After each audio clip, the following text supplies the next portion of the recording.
Hi, everyone, and welcome to SoundStory. I'm Randy Karraker, and it's great to have you with us as we talk about the life and times of Alan Robbins. Alan, it's so nice to meet you. How are you doing today? I'm doing great. We're recording this on May 29th, 2025, and you are recently retired and enjoying life. Tell your kids and your grandkids what you're up to these days. They pretty much know what I'm doing. I'm primarily working out about 2 hours a day, playing a little bit of golf, playing some pickleball, walking the dogs, and going to kids' sporting events. That's great. When and where were you born? So I was born in Wilmington, Delaware, January 22nd, 1954. That's what I've been told. Uh-huh. So, and did you spend your childhood in Wilmington, or did you move quickly? No, they moved very quickly to New Jersey for my dad's job, and then my parents got divorced. My mom remarried, and then we moved out to Columbus, Ohio when I was about 7. Okay. What do you remember about those days as a kid in Columbus, Ohio, and you're just coming out of World War II, I guess? What do you remember about summers and being with your buddies and just your life in general as a kid? So in Columbus, Ohio, we went to. I grew up in a town called Bexley, which is a suburb very similar to Clayton, and you just had it was primarily an all white. There was no color. There was no diversity, and I think that was one of the things that I truly missed, and I wanted to make sure my kids got to experience later in life, and even for myself in college. What about what you did for recreation, you and your friends? Oh, you played street football, you played basketball, you played tennis. I mean, you basically stayed outside until you got in trouble for not being home on time.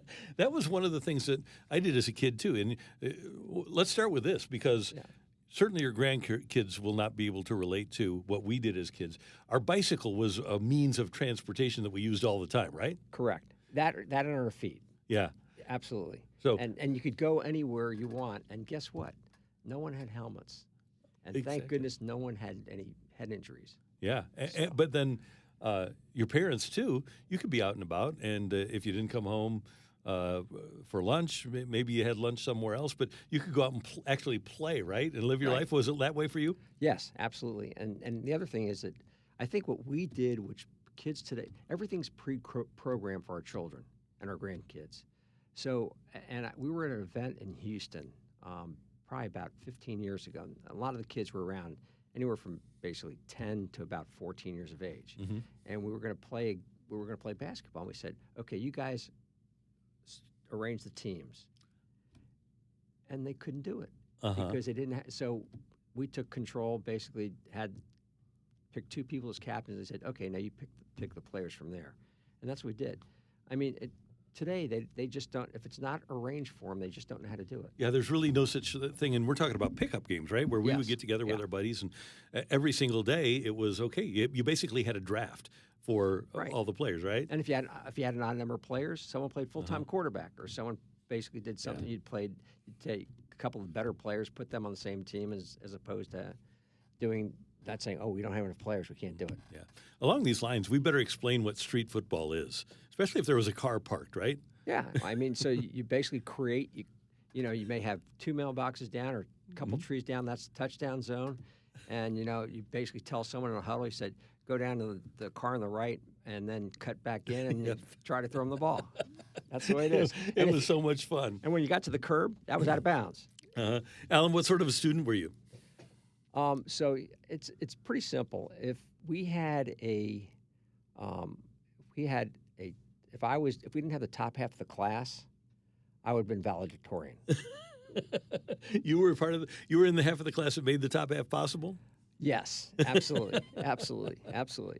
We had language, we had history, we had math, we had science. We didn't have very many other things the way they do today.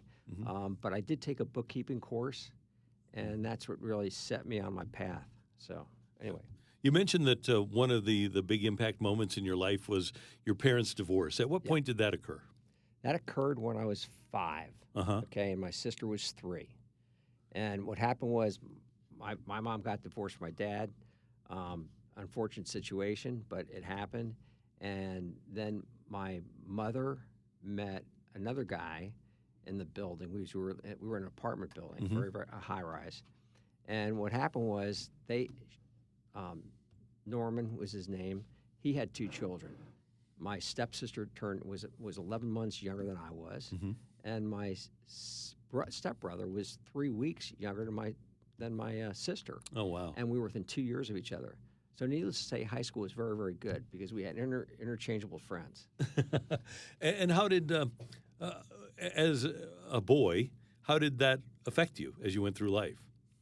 I would say it more or less affected me because at that point in time, families were a unit. I mean, you didn't have this split. You didn't have a combined unit the way you have on TV today. I mean, you had Ozzie and Harriet, Leave It to Beaver, Lassie. Right. I mean, those were all together families. So you sort of felt like an outcast in some ways. Mhm. And one of my best friends since 3rd grade, let's see, it was 3rd grade? No, it was 5th grade, happened to be someone else whose parents were divorced. Mhm. And we're friends today. Yeah, I was going to ask you about that because that's another thing you mentioned is that you have people from your childhood that are still your friends. How did that manifest itself? Did you ever drift apart and get back together, or stay together the whole time? How did that long-term friendship work out? I would say that it partially because my dad always had friends, and so I was watching. So you can't choose your family, but you can choose your friends. Right. So I had a very, very close group of about 3 or 4 people from high school that I maintain relationships with, maybe 4 or 5, but as it's gone on, it's basically been less. Mm-hmm. But we have 3 that are very, very close. Matter of fact, 3 of us, one guy by the name of Howard, another guy by the name of Jeff. Howard and Cheryl and Barb and Jeff and Marla and I went to Italy together for a week, and we had a great time. And then we also went to Napa. We didn't go to Napa. We went to Santa Barbara together on a wine deal. So I mean, we talk all the time. We tried to stay in touch. And a matter of fact, it was Marla's 70th birthday, and Barb and Jeff flew in from California because they're in San Diego. So that's great. I mean, it's one of those things. So, and knowing what you know now about life, how much pride do you take in that you've been able to maintain those lifelong relationships? Oh, I've got 3 or 4 relationships that go back to college as well. So those are now 50 years old. So it's one of those things. If you surround yourself with, as one of my mantras is, you have to surround yourself with people who are smarter and more ambition. Hopefully, it'll rub off, and that's what I've always tried to do. Okay, so you mentioned that you were a mediocre student, but you were good enough to get into college, right? Were you still mediocre in high school, or did your grades improve?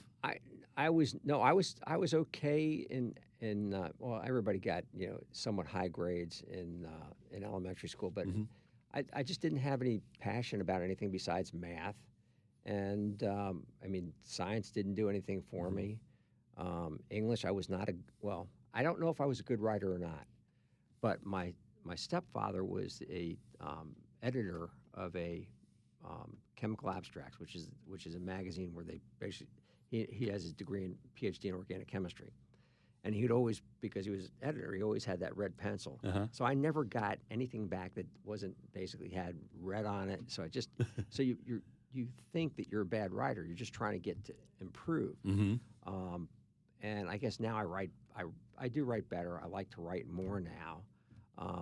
So anyway, it is what it is. So when you went to work with your dad, was that your stepfather or your biological dad that you went to his work with?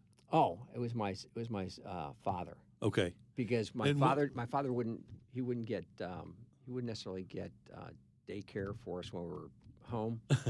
So I would go with him to work, and working with juvenile detention centers and basically kids that basically just had behavioral problems. And then he went into geriatric, so that was a totally different mindset of people that I was being around. How old were you at that point? Let's see, I was a candy striper, so I was probably in my teens then. But when I was younger, I mean, I would basically go in when I was 8 or 9 years of age and be hanging out with people that were basically, they were incarcerated. But they were, as he would say, they were good people that were in bad environments. So that I grew up with that concept that you just have to let people prove themselves one way or another. Was that the main thing you learned out of that? Yeah, I mean, Uh, I would not have experienced that had Mhm. I not been associated with Yeah. that. And how has that shaped the way you feel about people that are in the criminal justice system, for example? I'm not sure anymore Uh-huh. because I think that people have to make choices in life, and with social media today, you are making choices, and you don't necessarily have to grow up because just everybody in your environment is the same way. Mhm. It may be tough to make choices, but there are people that get out of that situation. Mhm. I don't surround myself with. I don't go into the cities, and I mean I've worked with people that have had bad situations, and just try to help them understand what they need to do. I can remember speaking to someone I was speaking to a group of people at Republic Services, and they asked me to come in and talk about just budgeting. So I talked about budgeting, got that done, and then they said, "Would you mind talking about participating in their 401k?" I said, "Sure." I said, "Just tell me what the match is." And they said, "Dollar for dollar match up to 3%." And I basically did a quick calculation after I found out they made $9 an hour. So that's $360 a week. 3% is basically $10. So I said, let me ask you this: if there were a $10 bill on the sidewalk, would you walk by it? They'd say no. I said, okay, so who would pick it up? Everybody raised their hand. I said, do you realize that you're not participating in your 401ks like you walk by a $10 bill every single week? Mm. And I said, now let me ask you this: who's willing to participate? And I said, you know how you said you don't trust the company, you don't trust banks? Do you realize you can lose 50% of the value of your 401k and you haven't lost any of your own money? And you know what? It's not going to be down 50% for the entire time you're working. Yeah. What a great approach to take. Well, you have to be able to think faster on your Yeah. feet and basically do calculations in your head. People can't do calculations in their head without a calculator anymore. And as you were watching that group, talking to them, could you start to see them kind of connect the dots? Did the lights go on? Yeah, as a matter of fact, one guy, an older guy who's 50 years of age, maybe mid 50s, said, if I saved $25 a week, like we're talking about, what would I have at the end of the time at age 65? So I did the calculation, and I said, well, I wouldn't take as much risk with that, so therefore I'd say you'd probably have about $14,000. And at that point in time, I'm about ready to say, is it really worth it for that amount of money? And he said to me, he said, Alan, I've never had that much money in my life. And I about started to cry. Wow. Because you made an impact. Mhm. So, Yeah. Tell us about the decision to attend the University of Cincinnati. Sure. So University of Cincinnati, so first of all, I took an aptitude test, and the aptitude test said that I was good with people and I was good with numbers. Mhm. Okay. So they started showing me different professions. So I could be a social worker, I could be a teacher, I could be, they said I could be an accountant, I could be an actuary. And I started, accountant and actuary sort of interest me. And I said, what does an actuary do? They sit in a room and they basically they try to figure out different ratios for insurance purposes. Mhm. I said, what about an accountant? Well, you have people that basically fill taxes out. They do things like they basically do the books for companies. There's also public accounting, which audits the companies. But you're not necessarily with one company. So that sort of enticed me. They said, because you can get a CPA and then you become a professional. Well, most of my friends were going to become professionals. They become doctors, dentists, attorneys. And this was a way I could basically become a professional and not have to go to graduate school. Mm-hmm. So I decided to pursue accounting at Cincinnati. And Cincinnati, it's very unique. It has a cooperative education program. Mm-hmm. So back then, we had quarters. So you went to school for 10 weeks, and you basically that was a quarter. So you had spring, summer, winter, and fall quarters. So I went and I had an interview with Price Waterhouse, and I had offers from everybody. At that, it was the Big Eight. So it was, and I had offers in Richmond where my dad was living at the time. I had offers in Columbus, and I had offers in Cincinnati. And the partner from it was a very small office in Cincinnati, Price Waterhouse, and the partner in charge says, Alan, he said, let me ask you this: do you want to build your resume, or do you want really good experience? I said, I want the best experience I can get. said, well, here's what I'm going to recommend you do. Instead of basically going to school spring or summer and then, alternating, I want you to basically go to school spring and summer, and that way you'll be able to work for us from your fall quarter through the winter quarter, which is going to be September to March, and that's our busiest time of the year. And you'll get more experience in a year than most people get you'll get more experience in 6 months than most people get in a year. So that's what I did. I did that for 2 years and started with them full time after that. So I didn't have to interview for the job. So it was easy. So much of life is being at the right place at the right time and meeting the right person, right? Right. And that was No doubt. and that's exactly what happened to you in that situation, isn't it? It is. Because they were looking for. I was the first intern they ever hired. Really? Because the office started in 1968, and this was 1974. They only had about 20 professional staff. When I got out to St. Louis, and I was not with Price Waterhouse, their office here has like 250 people. They had very, very large corporations that they did the audits for. So it's very interesting, very different. When and how did you meet Marla? So Marla and I were both on campus. We had a boys dorm and a girls dorm that were basically side by side. I was in Calhoun. She was in Sedal. She eventually moved to sorority that she was in, but we knew each other. She was dating someone at the time. I wasn't dating anybody. And then she became treasurer for her sorority, and I was my freshman year, I was co-president of our floor, and we were on the dorm council. And then I became treasurer of the dorm, and then halfway through the year, the sophomore year, or they now say second year, they don't say freshman, sophomore. They said, would you be willing to become the student government treasurer? I said, sure. So I did that. And at the same time, she was having problems with the book, so she said her good friend was dating my roommate. They said, why don't you, I think Marla's having problems. Why don't you see if you can go? So I did. I called her, and we went out on a date, and the rest is history. That's great. So, yeah. How long did it take before you knew she was the one? When you say the rest is history, was history going to happen pretty quickly for you? I don't think. Well, we went on a bunch of dates, but I think we knew pretty quickly that we were right for each other. At least we enjoyed each other. As Marla says, his sarcasm was able to keep up with mine. So that's how it worked out. Good. And so, what did she do in college? What did Marla do in college? She was she majored in teaching, and here we go. So there's one thing that I basically set up my own mind. There's questions about how do you think your life's going to play out? What do you expect? So she was in a sorority house. I was in dorm for 2 years, then we moved off campus. We had a house. There were 4 of us that were in it. Actually, there were 5 of us that were in it, in a 4-bedroom house. And a matter of fact, sometimes our heating cost was higher than our rent because there wasn't very, very good insulation. But anyway, so I in my own mind, I had made a rule that we had to each have a job in our own profession. We had to live independent of our parents and independent of sorority. This is kind of like your checklist for a mate. Yeah. And this is what I want her to be able to accomplish before we ever got married. And so anyway, so when she had a tough time getting a job in teaching, so she was working at a not-for-profit agency as a receptionist. And then that second year after we were done, she got a job teaching in her hometown of Canton, Ohio.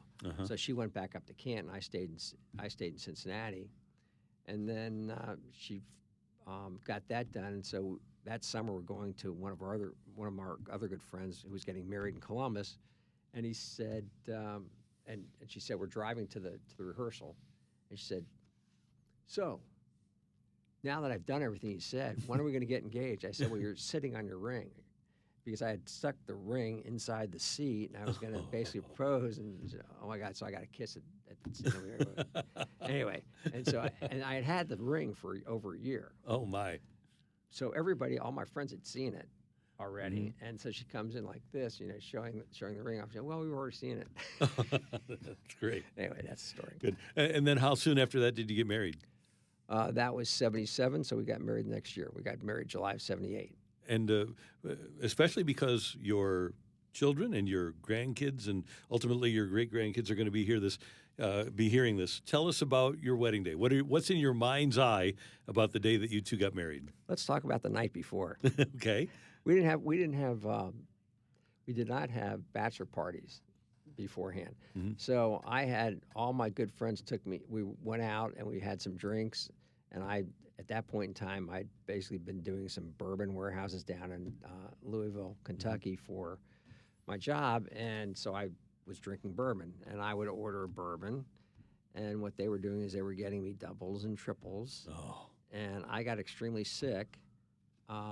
And the question was I going to be able to go through with the wedding the next day? Oh, man. I missed the brunch in the morning, and there's a picture in our wedding album, which we don't look at anymore, but there's bromoseltzer sitting at the very, very front of my plate, which I had taken, which I was able to get through the night, and everything was fine. But Now, we didn't have cell phones at that point, so how did you get word to Marla that this was going on?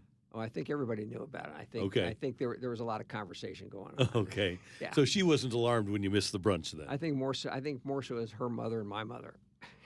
Yeah, right. Or I may have Yeah. even shown up at the brunch, but looking at food just made me almost sick to my Okay. stomach. Yeah. Okay, so now I have to ask because I asked before, and you talked about the night before. So how much of the wedding day do you remember? I remember the wedding day. There was even pictures of me sitting there saying, "Oh, I'm not sure I'm going to go like this," and basically walking down the aisle was fine, and just and the first dance was fine, everything was fine, and then we stayed at a hotel that was having construction going on. So even after sleeping through the night, Pounding. the pounding started. So anyway, Yeah. yeah. Okay, so you've already done a lot of things. Did you already have, when you got out of school and you were preparing to get married, did you already have the job in place then because of that Yes. quote unquote Yeah. internship? Yeah. So you started right when you left college, right? I started before Okay. before I graduated because I got up most of my coursework done because it was supposed to be a 5-year program. I got it done in basically 4 years and a quarter. But I knew the dean, I knew the assistant dean very well, and I did some basically self-study stuff, and so I was able to get through it. And what was your very first job out of college then? What was the first thing you were doing? Price Waterhouse audit, and here's the funny part. Okay, so because we were going to be going to Marla's, we deferred our honeymoon because we were going to San Diego for one of her cousin's wedding, which was held at the Del Coronado. So we decided we were going to go to San Francisco, spend some time so anyway, make a long story short, that's what we did. But before then, so we had the wedding was Sunday. Monday we drove back down to Cincinnati. I had to be in an audit on Tuesday, so I had to drive. I said goodbye to Marla, and I left for my job down in Kentucky. And I remember almost falling asleep on the drive down to where I was supposed to be, but it was okay. And so you're at Price Waterhouse through 1978, and then what was next after that? I joined a company called the David Joseph Company, which has been purchased by Nucor Steel, but it was a scrap iron and steel broker. So we basically traded scrap. The traders traded scrap. We had processing facilities in multiple states, and my responsibility was to go and audit some of those and audit our district offices. So I spent time in Houston. I spent time in Tampa. I spent time in the transportation department at that point in time, which I guess would be referred to as logistics today. And then in February, I started in September of '78. In February, I was asked to move to Kansas City because we were going to open up a district office there. And Marla said that she did not want to move to Kansas. Okay. So that meant, okay, that was fine. And besides, it was supposed to be a 3 to 5 year deal, and I've only been doing this for 6 months. So then in April, they came to me and said, we have another opportunity for you. It's St. Louis. The guy that's basically the business manager there is going to be going into business for himself. He's going to become a business broker. So I said, okay. I said, I'll go out and look at it. And the reason I was willing to do that was because Jeff, who is one of my very good friends from high school, went to Wash U. And what we did there was I had a great time when I came out here. I think Santana was playing in the Quad at the time. Oh, wow. For that weekend that I was there. That's pretty cool. So it was just a really pretty neat experience. So I said, well, what the heck, I'll go out and look at it. And then I came back and I said to our VP of administration. I said, John, I said, let me ask you this. What are the other opportunities you see down the road for me? He said, Birmingham and Detroit. I said, I'll take St. Louis. So that was right after That was 79. 79. Yeah. Okay, so you had a few years then here in St. Louis before your first child was born, right? 79 to 83. Yes. Okay. Yep. Yeah. Did you guys travel much? What did you and Marla do during that, or was work just consuming you at that point? Work and I think family vacations and family events. We didn't do a lot of. I mean, the honeymoon was, and I don't remember going on a lot of vacations back then. Uh-huh. I think it was more because you only had like 2 weeks off anyway, so there's not a lot that you can do besides taking a Friday and a Monday off to go back to Ohio or go somewhere else. Right. And then Allison is born, like you said, 83. Yep. Tell us about that day. And times have changed so much in 42 years about men being in the delivery room and men not being in the waiting room. What was it like then in the early 80s for a man to have his wife give birth? So I guess I was in there. In the delivery room? Yeah, I was Good. in the. So, matter of fact, it's really pretty funny because one of our good friends was in a Lamaze class down at Barnes. We're good. We were their daughter and our daughter. They were in Clayton, and they competed against each other in soccer, which was pretty funny. And someone would say, "Well, we'd be sitting at a game watching the two of them play, and we're sitting next together. We're competing, Clayton and Ladue, right?" Mm-hmm. And I said, "So how do you guys know each other?" Well, our daughters were roommates. Oh, wow. That's funny. So That's anyway, good. that was that. Yeah. But it was good. I remember being there. I remember taking pictures. I remember being told not to take pictures in that direction. Mm-hmm. I remember basically being on the phone as Marla's going through contractions. Uh-huh. And it was just, and all of a sudden, oh, Marla's having a contraction, got to go. Because I was trying to keep your parents informed because Sure. now everybody's at the hospital, right? Uh-huh. So And what was Allison like as a baby? So she was premature. She was premature by 4 weeks. Mm-hmm. So, but she was good. I mean, there was no problem with her. She recovered from that, having to stay in the hospital probably a week longer than normal, and she could wail. We knew her lungs were okay. Did your job at that time allow you to spend much time with her and dote on her, your first daughter? I don't know if I did a lot. I mean, when Marla would go out on Saturday or Sunday, you know, and run her errands, I would have her maybe sleep on my chest, or I would use her nap time was my nap time type deal. So I mean, it was fine. I mean, I don't remember a lot from those times. I remember trying to make sure that she was going to be an athlete. Mm-hmm. So, And how did that work out?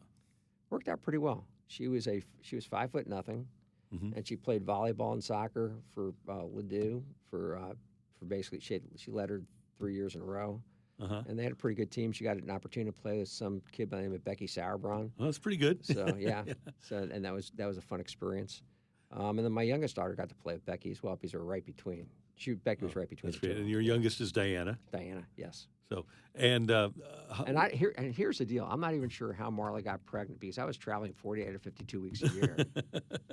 So it was it was just really good timing, Al. Yeah, right. That's what it was. And so I asked about Allison as a baby. What about Diana? Because so often when kids are in the exact same environment, same parents, same household, but they're completely different. What about the personalities of your two? Diana's a little bit quieter. And Allison was a little bit more active, but they're both good kids. Both really never had to worry about anything because Marla's a very, very good parent, so she took care of that. And I coached. I mean, that was my responsibility, was coaching. I was going to ask you about that. What sports did you coach, and how do you feel you did? I think I did okay. I did soccer. First of all, I knew nothing about soccer when I started to coach.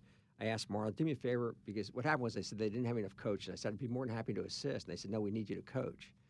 I said, okay. So I asked Marla to go get some books at the library, and they start out with strategies.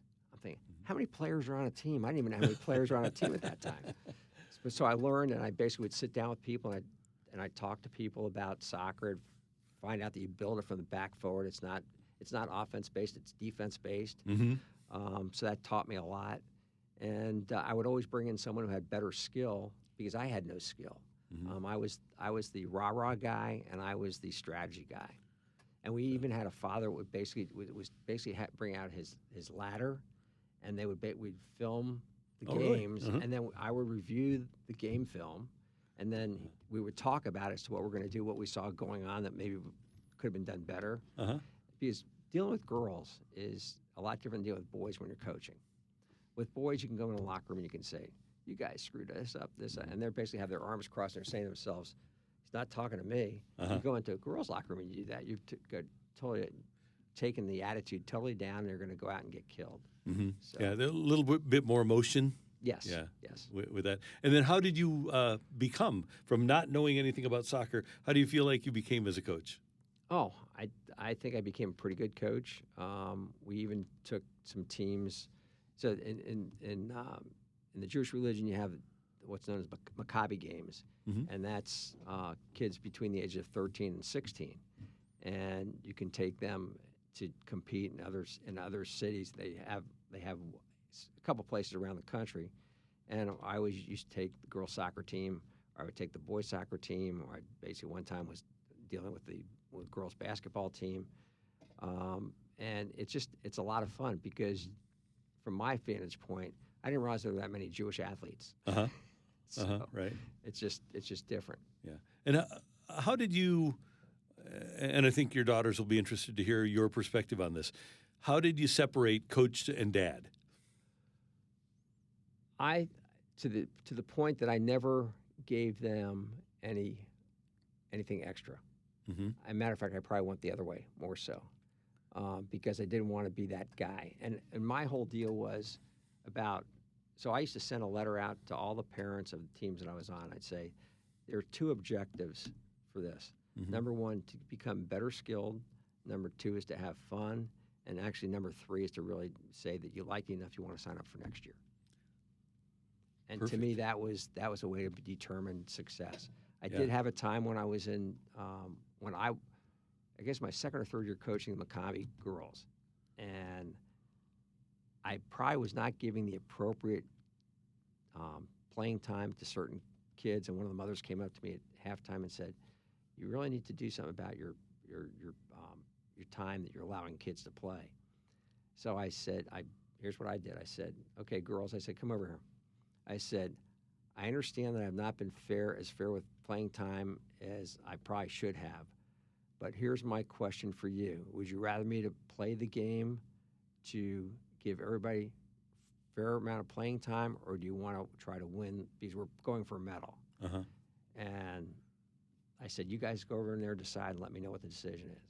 And they did. They decided they wanted to go for the medal. We didn't get the medal, but I said, "But I will keep that in mind to make sure everybody gets fair playing time." And you know what? Team appreciates, and I'm sure this is, and we'll get into the business world, people appreciate being empowered and given ownership of a situation, right? Right. So did you find that in the business world too? Oh, absolutely. Yeah. I mean, people don't. So here's the funny part, because when I think about coaching, I always think about sports. You're telling people what to do. When you think about coaching in the business world, it's about asking questions to get them to the decision that they want to make for themselves. Mm-hmm. And it really has nothing to do with you and what you're trying to do. Right, yeah. So a year after Diana is born, you probably, was that your biggest career move when you moved to Northwestern Mutual? Yes. Tell us about that move. So here's what happened. I was asked to move to New Jersey, national sales manager for Weight Watchers, which is Weight Watchers margarine, mayonnaise, and cheese, which was Nutrition Industries. Mm-hmm. And we had, so they were going to ask me to move to Bergen County, which is just right across the side, George Washington Bridge, and it was going to cost a lot more to live there. Mm-hmm. So I spoke to my dad, and my dad said, "Before you make the move, make sure you're going to get what you want." And I said, "Okay, there are three things that I need to have." I said, "Number one is I need to have a $100,000 interest-free loan so I can afford a house there." I said, "Number two is I need to have an increase in compensation of 50% because that will allow me to basically live there." I said, "Number three is I want to have ownership in the company." and it was a privately held company. It was owned by the family Mm-hmm. that I work for. And they said, we can do 2 out of 3, we can't do the third. I said, okay, I understand. I said, I'm going to go ahead and stay in St. Louis. I'm going to continue to run my region. I'll basically consult on anything you want me to do from a pricing or marketing standpoint, but I'm going to start to look for something to do other than be here and doing this. Mm-hmm. He said, as long as your numbers don't suffer, that's fine. So I did that, and I started looking around. I wanted to become a financial planner. There were very few financial planning firms. You had to have clientele at that time. I was 33 at the time, so I didn't have clients. Been traveling for the last 6 years. Mm-hmm. So I looked at getting in somehow. So I looked at insurance. I looked at brokerage, and I said, "What's the sound base of any financial plan? It's risk management." So I started looking at insurance companies in detail, and I interviewed with a company called Phoenix Home Life. I used to meet with them on weekends to basically learn a little bit more, so I could hit the ground running. Mm-hmm. Okay. And my next door neighbor was Pam and Jim Rothschild, and Pam's father was the general agent at the time of Northwestern Mutual, and her brother was going to come back to St. Louis from Columbia Mm-hmm. and head up the sales group. So I met with him at Bush's Grove one August day, and he said, "I want you in my class, my first class, which will be in October." I said, "Not going to happen." I said, "I get a bonus, and I've already qualified for my bonus, and that doesn't get paid out till February." So he said, "Okay, I'd like for you to be in our next class, which I believe will be January." I said, "Okay, I'll do that." So I basically arranged to work in St. Louis that week that training was going on. I said, "I'll be able to go to 1 week of training. I won't be able to go to 2. And when I go to New York to basically for our meeting and I get my bonus, I'll make it known to them that I'm going to be leaving," Mm-hmm. which I did. I said, "I gave you 4 weeks notice," and they said, "Can you give us 6?" And then when it got down to the end of April where I was supposed to be leaving, they said, "Can you give us another 6 weeks?" And I said, "No, it's not going to happen." So anyway, make a long story short, so I started with Northwestern Mutual. I also went to my stepfather and I said, "Can I have an interest-free loan of $30,000 so that I at least have $60,000 so that I don't have to sell something for the purpose of supporting myself?" Mm-hmm. So which I did. I never needed to borrow the money, so it was good. Did you ever get the sense that nutrition industries, in your dealing with them as you continue to do well here, did they ever, do you think, regret not acceding to your demands? Well, I know that they were concerned about losing other people because after I left, they came up with a phantom stock arrangement, and all of my colleagues became so they got phantom stock so that if and when they ever sold the company, they were going to get a value comparable to whatever they got paid. So they got based upon how many units they had, they would get comparable compensation. So that happened. It was sold back to Heinz. It was sold to Heinz, and then they started another brand called Smart Balance, which I'm sure you've heard of. Sure. And then they sold that to a private equity firm, and then that went public. So a bunch of the people that worked there that were my level became multimillionaires. Wow. So, but you know what?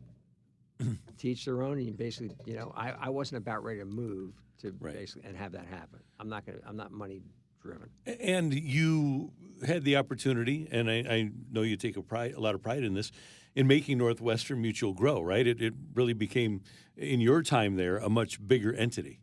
Well, so we had someone that was doing the recruiting. So someone was doing the recruiting. My responsibility was just basically grow my own clientele. Mm-hmm. I did help by mentoring a lot of people, and a lot of people, That's what I mean. Yeah. a lot of people enjoyed it. As a matter of fact, our person who's over our whole West Coast was one of the guys I mentored. We have a guy in Chesterfield these are all multimillionaires. But I found out as a result of the divorce, I was trying to please. So it wasn't about me. It was about helping everybody else get pleasing results. So that was my driver, and I found out that I was good at it and helping them get to where they want to be. And you've given us some anecdotes about 401ks and things like that. Tell us about being the keynote speaker at the National Personal Finance Challenge. That's a pretty big deal. Yeah. So each state sends a team that basically does it, and I mean, as I describe it to people, so they send out something. We're looking for a speaker for the National Personal Finance Challenge, and I raised my hand first, and so I got the gig. And what I did was I just basically delivered to the kids just various anecdotes about my life that I think rang true with a lot of people. And a matter of fact, a lot of the teachers asked for copies of my talk because they thought the information was so sound and good. And so now what I'm doing is I'm going to create a company. It's going to be called Teachable Moments. It's going to be TMLL, Teachable Moments LLC. It's going to be Teachable Moments Lessons Learned, limited corporation.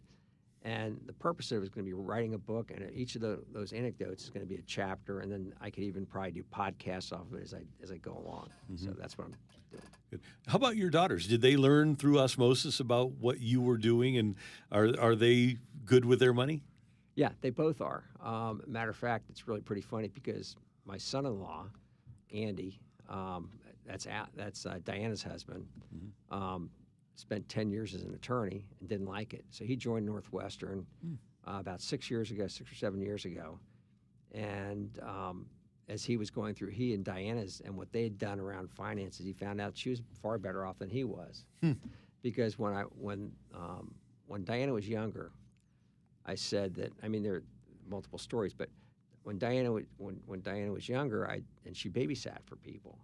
And I said, okay, anytime you want to take $25 and put it in the bank, I will match it dollar for dollar. So it's almost like she had a 401k. And then, but the rule is that money doesn't come out. So she had built up a pretty good nest egg, probably about $7,000 or $8,000 by the time because she'd have some clients that were doctors, or some people were attorneys, and they would ask her to go along with them on their family vacation. So she's making $500 for a week or $600, whatever it was. So she was very, very good. She still is very good about it, and Allison's just as good also. So Alan, you're obviously in great shape for any age, but when did you really start taking care of your body, and what sort of things did you do to take care of your physical well-being? So I've always been active. I ran, I guess when I moved to St. So first of all, we had a hill that was basically like this, and in college, and so I would basically walk up that, or I'd basically participate in intramural sports. But I put on weight when I worked for PW because we're working 12, 14-hour days, so the exercise wasn't there. And I also started to smoke a little bit, which is not a good idea. And that was it. But you did it more from a peer pressure standpoint. And I stopped that. And then when we got to St. Louis, I started running a little bit. And then I remember entering my first, I guess it was usually a 3K or 5K. It was down on the landing. It was called Lickety Splits. And you had to run up that one little steep little hill. And so anyway, so I started running, did a lot of running, and I've done marathons, done a lot of. Congratulations. Thank you. Started 4, finished 2. So, my last one that I did was 3 hours, 59 minutes, and 43 seconds. Oh, fantastic! So I broke that 4-hour barrier, and today, and that was when you didn't have a lot of crowds out there. So, and they're both all over in St. Louis. Did a lot of 10Ks, and then I'm finding that if you continue to run at this age, somehow people that were also running when you were running earlier in life are no longer running. So you can end up doing well. Matter of fact, a friend of mine and I ended up first and second in the Olivet Turkey Trot for the 5K. Oh, congratulations! Pretty funny. So, did it become a habit for you? A good habit at running? Yeah. As a matter of fact, the habit now is just so crazy that it's just very, very difficult not to participate. Whereas I can even get home from a trip out of town, or I could be going out of town and getting to a hotel, and I'll go down at 11 o'clock at night and work out to get my numbers. That's great. Yeah, and that's a good habit to have. And then you also learned how to swim. Tell us about that. So I wanted to do I knew how to swim, but I could do 25 yards underwater. But I didn't know how to breathe basically breathe doing a side stroke. So I went to the J, and I had lessons. I had a few lessons, and I was able to learn how to swim. And I entered my first triathlon, which was a Olympic distance, was much different than an Ironman. And did that. I've done Pedal for the Cause. My kids. Let's see, Allison, myself, and Andy did triathlon. We did triathlons together, Olympic style. And then I think the other group basically each did one event, and all of us beat their times as a combined. So it was pretty funny. So how does that, like when you have to run a marathon, how do you prepare for and get through that mentally? Because that seems to be, when I talk to people that run a lot, one of the big challenges is getting through it mentally. It is. I mean, first of all, not every run is a great run. Some you just have to survive. And I think it's mind over matter at times. I mean, I hit the wall. When I did the 3:59:43, I was on pace to qualify for Boston because I was at 2 hours and 20 minutes at about 21 miles. And then I crossed Kings Highway on Lindell, and I just locked up. Oh. So I was just moving, sitting down on the curb, rubbing my legs, going some more, and then finally a friend of mine who's no longer a guy that I used to run with, who was a 3-hour marathoner, said, "Come on, your family's waiting. We gotta get in." So I basically all of a sudden I had the energy to do it, and I finished the last mile. So yeah, that is incredible. All right. I want to go back to work, but I want to talk about some of the societal changes. But like when you started at Price Waterhouse, you didn't have computers. I'm sure everything was just done with pen or pencil, right, and paper. And when you retired in 2024, you had full use of really powerful computers. How did computers change what you did in your life? Well, they made it so because I don't have so here. The biggest issue was that when I took a typing class in high school, my father said to me, he said, "Alan, do not worry about learning how to type. You'll always have a secretary." Mm-hmm. Boy, did that turn out to be wrong. But, I mean, the computers do things. I can remember going through reiterations, waiting for a ledger account. When I started with Northwestern, we had pre-printed ledgers for $100,000. So you basically had pre-printed ledgers for $100,000 for each age group, okay? And that way you could pull one out and say, well, if you don't want to do the full $100,000, you can do $25,000, you can do $50,000, and we just have to divide the future numbers by whatever that is, the number that we're going to do, and you just get people to make decisions that way. And you're basically dealing with a product that you had to be able to explain it in a way that they could visualize it, and not. I mean, so why should someone buy a term policy or a whole life policy, whatever it is, I can get it somewhere else it's less expensive? Well, let me ask you this. If you were to buy a home, why is a home in Ladue or Clayton more expensive than it would? You can buy the same acre of land in Ladue or Clayton, or you can buy the same acre of land up in Florissant or down in Fenton. Why are they different? Because there's a value associated with it. The same thing is true with that. And the value is that, who your neighbors may be, where more people want to go to live, where it's more desirable or less desirable. And if all you want to do is just have the coverage, then it doesn't make any difference what you buy. You just have to hope the company survives, because there's been a lot of companies that go out of business because they're not well run. Got it. So. What do you know and appreciate now that you didn't know and appreciate, for example, when you were 20 or graduating from college? I think that things have gotten a lot more complicated, but they are. You take things like think about a car. A car something where I had to crank up the windows. I had to basically reach across to open up. We didn't have automatic locks. You had to make sure all the locks were done, whereas now you just push one button, it's taken care of. That's one thing. I mean, think about the phone. Think about communication. I mean, I can remember going a full day and not knowing what would happen during the day. And if you hear that some things took place during a day, oh my God, why didn't I know about it? Right. And how did that change my life? It didn't necessarily change my life. I mean, I use the example of, and I think the good thing to use is the tornado we just had. But I think back about 1983 when we had the flood. And so you'd hear that we had a flood. That's number one. Then you see it on television, number two. And then what you do is you basically get in a car, you go down to the arch, and you see the massive amount of water that's across. And you say, had that happen?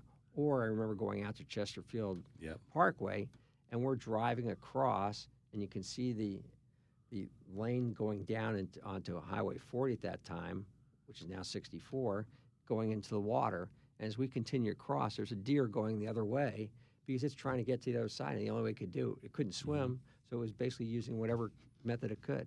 Yeah. Young people will appreciate this about that flood that we were talking about. The pig on top of Annie Gunn's was half underwater. Right, I remember that. Yeah, I remember it was incredible to think about that entire building being underwater because of flooding from the Missouri River. Yeah, I mean it's and if you think about it, if you go down to the arch now and you go to the step where the plaque is, and you think about, just visualize the water stretching all across. I mean that don't screw around with Mother Nature. No, not at all. So let's go back to your younger days, high school, college, even just out of college when you were getting started in the professional world. What did you imagine your life would look like, and how has it turned out differently? So I think that the way it turned out differently was, well, first of all, some of it's the same because some of the things I visualized happening did happen. I always wanted to have 2 kids. Did want to have one of each, but I went 0 for 2. So it's like that happened.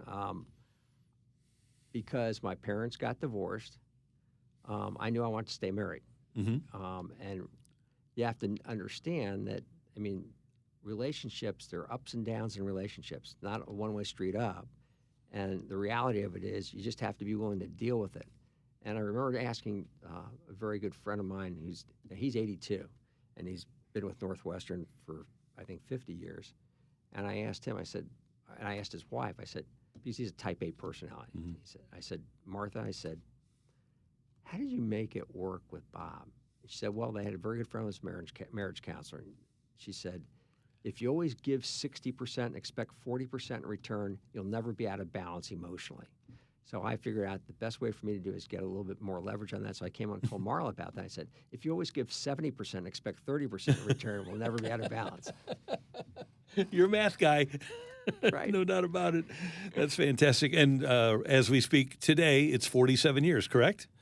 It is 40, let's see, it's going to be 40, let's see, yes, 47 years. It'll be 47 years in July 16th. Congratulations. Yes. Thank you.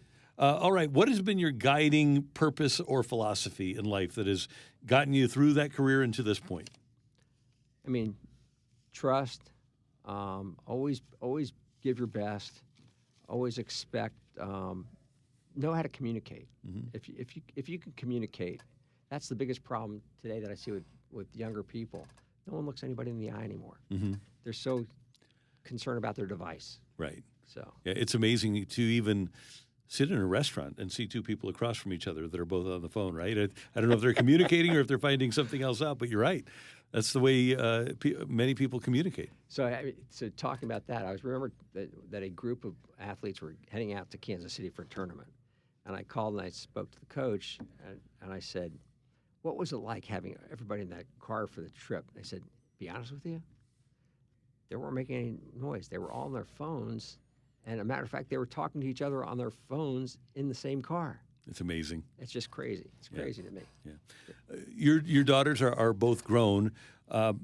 What are some of your favorite traditions in the Dobbins household? What are the things that you really enjoy, whether it's on an annual, semi-annual basis when you get together? What are some of your favorite things about what you do with your family? Okay, so because Andy's family is in town and Rick's family is in Washington, Missouri. But Andy's family has dinner at their house every other Sunday night with all their kids come over. Mm-hmm. We do the same on the opposite Sunday night. So they come over. So we go from having 2 people and 2 dogs in the house to having 3 dogs in the house, 5 grandkids, and 6 adults. And so the best time is 7 o'clock when everybody goes home. And you're tired. What have your kids and grandkids taught you about life? Enjoy it. Enjoy it, and understand that there are stresses in people's lives, and just have to deal with it. Because the more complexity you have, the more you have to deal with stuff. Mm-hmm. So anyway. So and obviously your daughters are 42 and 39, but you know things because of your experience that they, and certainly your grandkids and great grandkids that are listening, they don't know. So what lessons about love and marriage would you want your family to remember? To just remember that it's you have to work at it, number one. Number two is you have to make sure that you get the right person. Make sure they have the same value structure as you do, mm-hmm. Because if you don't, you're creating conflict right off the top. And it may even come down to religion, where that could become an issue. Because if someone is a different religion, they may have different value structure than you do. And also socioeconomic has something to do with it as well. Mm-hmm. All right, I want to talk about your daughters, who are both grown now, yep. And as we have mentioned, very successful.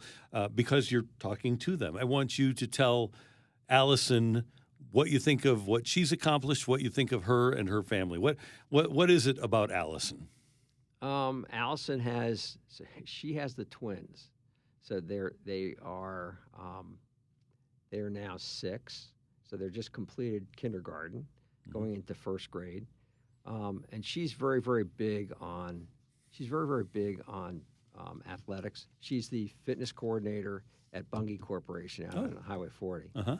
And I mean, when she went to college, she had no idea what she wanted to do, but she ended up on basically creating a self-major in nutrition and fitness.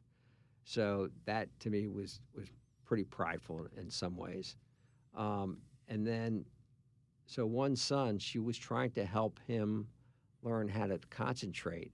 So those buckets you can get at Home Depot. Mm-hmm. She flipped it on its side so that the bottom was on top, and she had one of them stand on it, and he fell, and he broke his arm. Oh. That just happened. So it's sort of funny that, sometimes what you do doesn't create the type of results you want. Uh-huh. And so one of the things, and that brings up something that I used to do with Allison. I used to always ask Allison. So even what was a test or anything, and I would do the same with Diana. She'd come up and say, "Dad, I got an A on my test." I said, "Great. Is that the best you could do?" Mm-hmm. And then we do that time and time again. And then when she and I were having a breakfast after she got a job, or maybe her second job, I said, "So what's the next step for you?" And she basically got so frustrated. She said, "Dad, you're never excited about what I've done.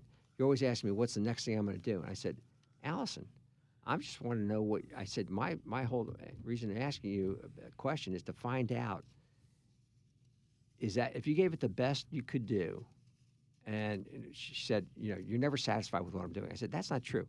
I said, "I just want to find out that you gave it your best, and if you gave it your best and you failed, then we'll get you some help."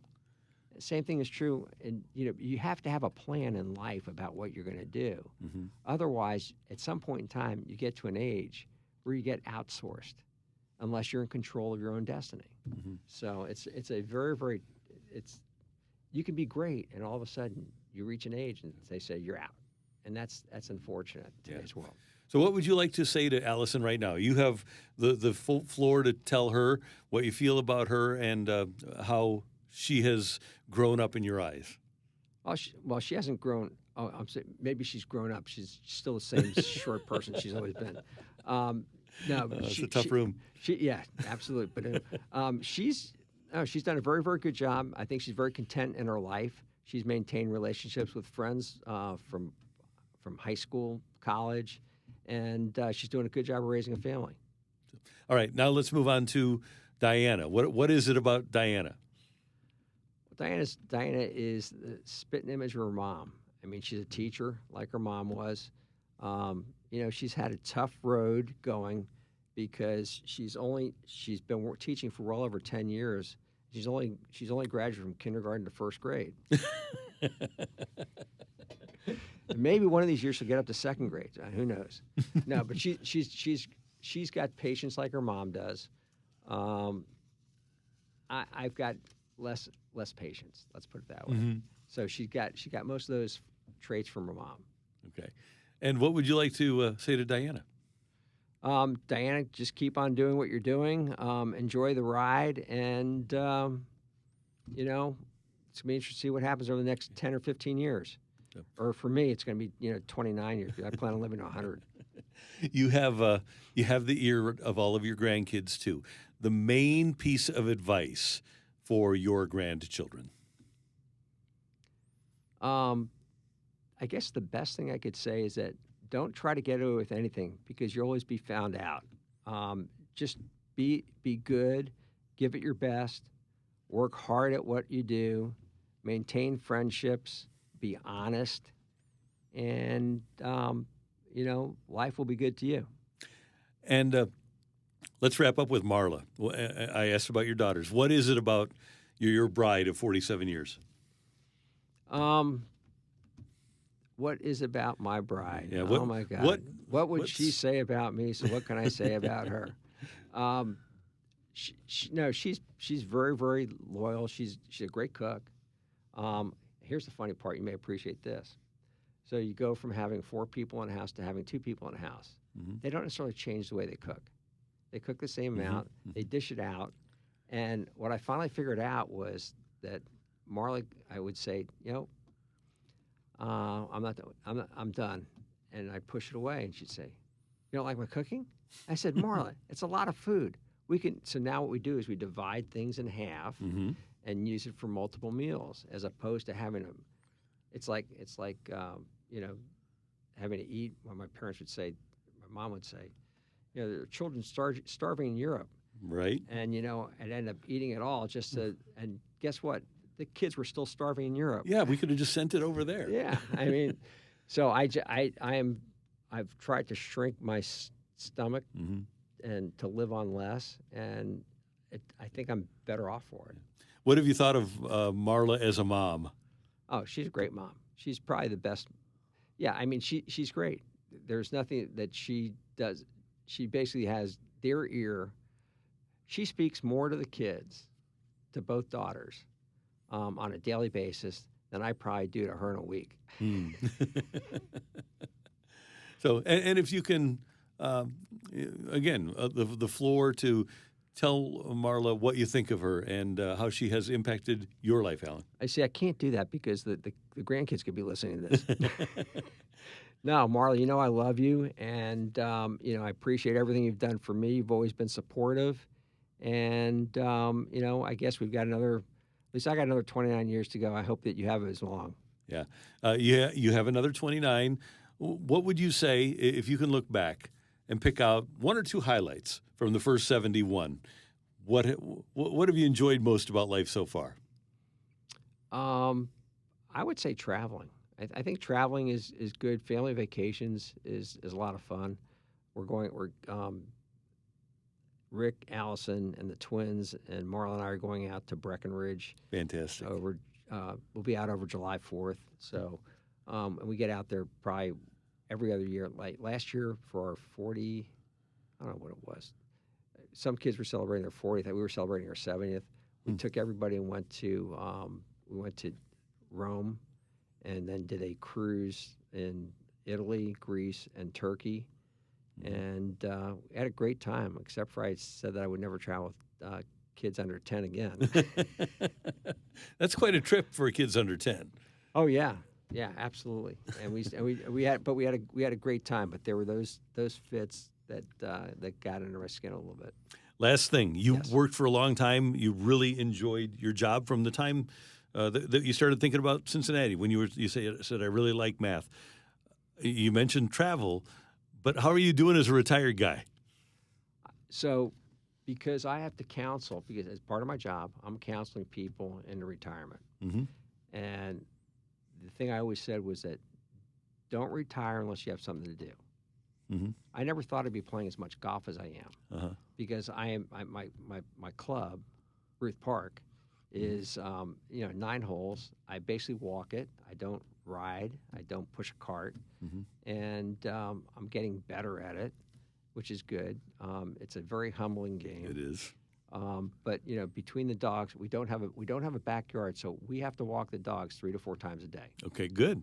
Yeah. And that gets me out. And I have a couple of many different routes, but it's usually a minimum of usually a mile. So I'm getting mileage that way. I'm basically generating about 8 or 9 miles, 22,000 steps. I burn up basically about 1,200 calories, active calories, and about 2,000 calories in total a day. And that's enjoyable. And so it's relationships. So here are the deals. You have to basically be able to have good relationships. You have to have good health. You have to have good nutrition. And if you have those, and spirituality comes into it, and if you can communicate with people as you're, don't shut people out. Try to, every time you come across someone, say hello. I mean, I used to love when I used to go to New York and run. I'd be running on the streets, and I'd basically say hello to people I'd pass. People look at me like, what, is this guy crazy? Exactly. Alan, it is, first of all, thank you so much for choosing me to talk about your life story and your life and times. I've really enjoyed it. Great to get to know you, and thanks so much. And yeah, it's 71 down, 29 or more to go, right? Yep, that's the way. And one other thing I'll say. So one of the things I decided a number of years ago, when Emily was born, is that I was going to stay active playing softball, co-ed softball, until she could play with me. Because I played with Allison, and I played with Rick and Andy, and I want to play with my first grandchild. That's great. And how many years away are we from that? 8. You'll do it. So, we'll see. Thank you very much. Appreciate it. Okay. Thank you. That's Alan Robbins, and I'm Randy Karraker. Thank you so much for tuning in and joining us on SoundStory.